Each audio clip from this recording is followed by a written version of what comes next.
Okay. Earlier this morning, Earlier this morning, Council met in closed session and we rose from this portion of the meeting at 12 noon.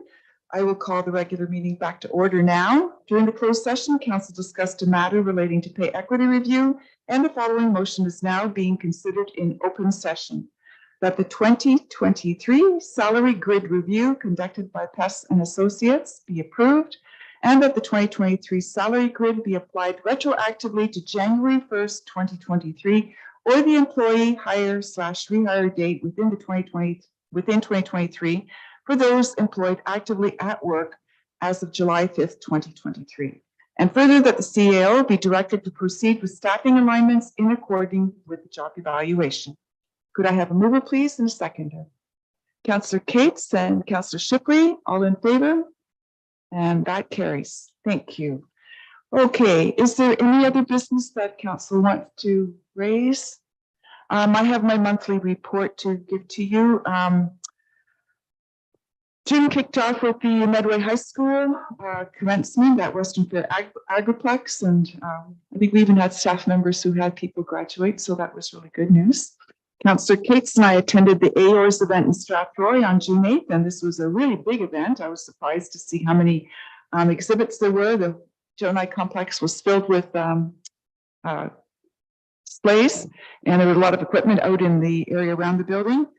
June 10th, it was a busy day in the municipality. It was the first day of summer markets at Ilderton, and it was also the official opening of the renovated and updated and refurbished accessible washrooms at Heritage Park, from which the municipality received funding from the Ontario Tourism Fund.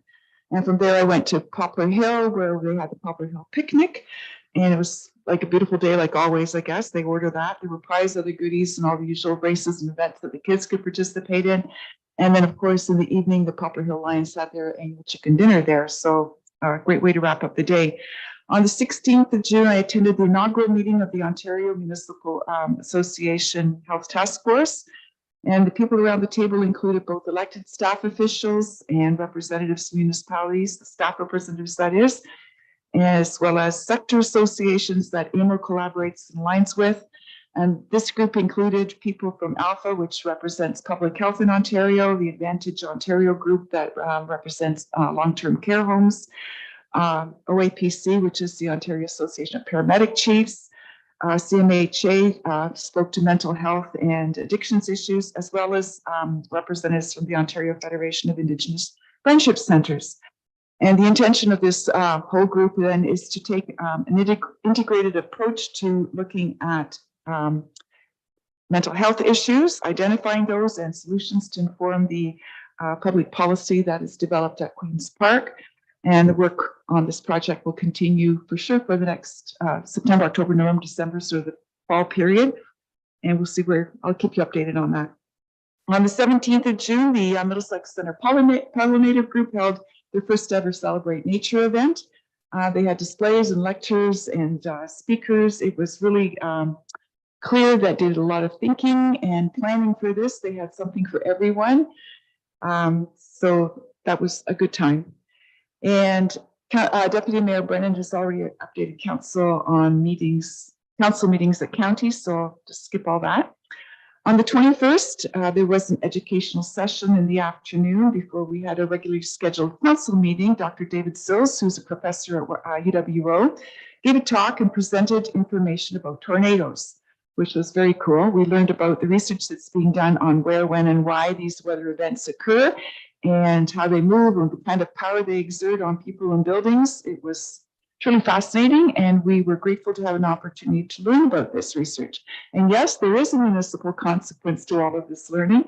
But we learned that understanding how they do all that they do, the tornadoes that is, there's changes and improvements made in the design and building of structures. So we want to make sure homes are as resistant to damage as possible. So there are rippling effects throughout. So that was really interesting. June 22nd, I popped into the Warden's Golf Tournament on my way to Milton to attend annual board meetings, which were held in Heritage Park in Milton on Thursday and Friday.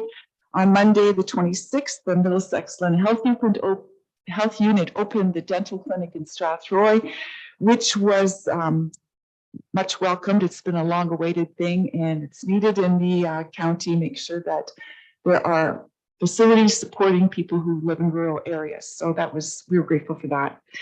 On the 27th, the next day, Middlesex Center was awarded the Rick Hansen Facilities Award for a wellness center. And this process included an extensive audit, and it determined that our wellness center is a facility that meets standards so that people with all abilities are able to use the facility. They did note a few tiny improvements, really minor things that were suggested, and staff's already working on that to make it even better than it is now. On the next day, there was a land use planning training session also at the Wellness Center, and county and municipal staff from across the county attended to learn more about the applicable legislation and ask questions on how it is implemented in practice.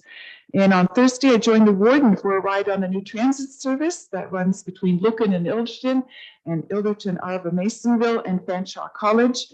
And I would encourage anyone who's listening or is interested to go online, just type in Middlesex Connects or Middlesex County Connects, and you'll come to a page. You can get information about the road and the times of service. It's $5 for a ride. And so, I mean, it's really great. It connects Lucan all the way to Masonville, which is a hub for transportation in London.